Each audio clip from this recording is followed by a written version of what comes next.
मत्स्य अवतार की कथा। बहुत समय पहले की बात है, जब सृष्टि के रचयिता ब्रह्मा जी से एक बड़ी भूल हो गई।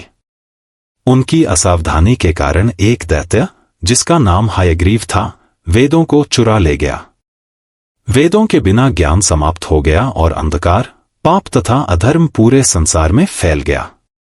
तब भगवान विष्णु ने इस संकट से संसार को बचाने के लिए मत्स्य अवतार लिया, यानी मछली का रूप धारण किया। इस अवतार से जुड़ी एक अद्भुत कहानी है। एक बार सत्यव्रत नाम के एक धर्मात्मा राजा गंगा जैसी पवित्र कृतमाला नदी में प्रातःकाल स्नान कर रहे थे। स्नान के बाद जब उन्होंने तर्पण के लिए अंजलि में जल लिया, तो उनके हाथों में एक छोटी सी मछली आ गई। उन्होंने मछली को फिर से पानी में छोड़ना चाहा, पर मछली उनसे बोली, राजन, यहां बड़े बड़े जलचर छोटे जीवों को खा जाते हैं, कृपया मेरी रक्षा कीजिए। राजा को मछली पर दया आ गई और उन्होंने उसे अपने कमंडलू में रख लिया। लेकिन आश्चर्य की बात यह थी कि मछली एक ही रात में इतनी बड़ी हो गई कि कमंडलू छोटा पड़ गया। अगली सुबह मछली ने राजा से कहा कि उसे और बड़ा स्थान चाहिए। राजा ने उसे एक मटके में रखा, फिर एक सरोवर में, फिर नदी में और अंत में समुद्र में, लेकिन हर बार मछली का आकार इतना बढ़ जाता कि वह जगह उसके लिए छोटी पड़ जाती। अब सत्यव्रत को समझ आ गया कि यह कोई सामान्य मछली नहीं है। उन्होंने हाथ जोड़कर पूछा, आप कौन हैं जो इतनी अद्भुत रूप धारण किए हुए हैं? तब मछली ने अपना असली रूप प्रकट किया और कहा, मैं भगवान विष्णु हूं।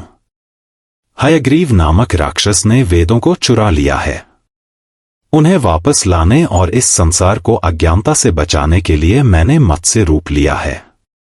7 दिन बाद प्रलय आएगा, समुद्र उफान पर होगा, भारी वर्षा होगी और संपूर्ण पृथ्वी जल में डूब जाएगी। भगवान ने आगे कहा, उस दिन एक नाव तुम्हारे पास पहुंचेगी।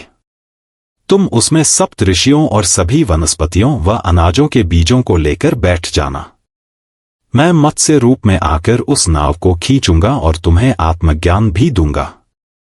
सत्यव्रत ने भगवान की बातों पर विश्वास किया और 7 दिनों तक प्रभु का ध्यान करते रहे। 7वें दिन सचमुच प्रलय आया, समुद्र की लहरें उठीं, वर्षा से धरती जलमग्न हो गई। तभी एक नाव आई और सत्यव्रत उसमें सप्त ऋषियों और बीजों के साथ सवार हो गए। फिर भगवान विष्णु विशाल मत्स्य रूप में प्रकट हुए और नाव को सुरक्षित ले जाने लगे। यात्रा के दौरान भगवान ने राजा और ऋषियों को आत्मज्ञान दिया।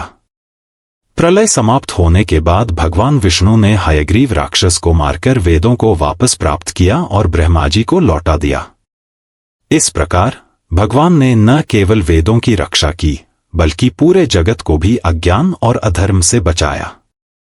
सीख: जब भी संसार पर संकट आता है, भगवान किसी न किसी रूप में अवतरित होकर धर्म और ज्ञान की रक्षा करते हैं।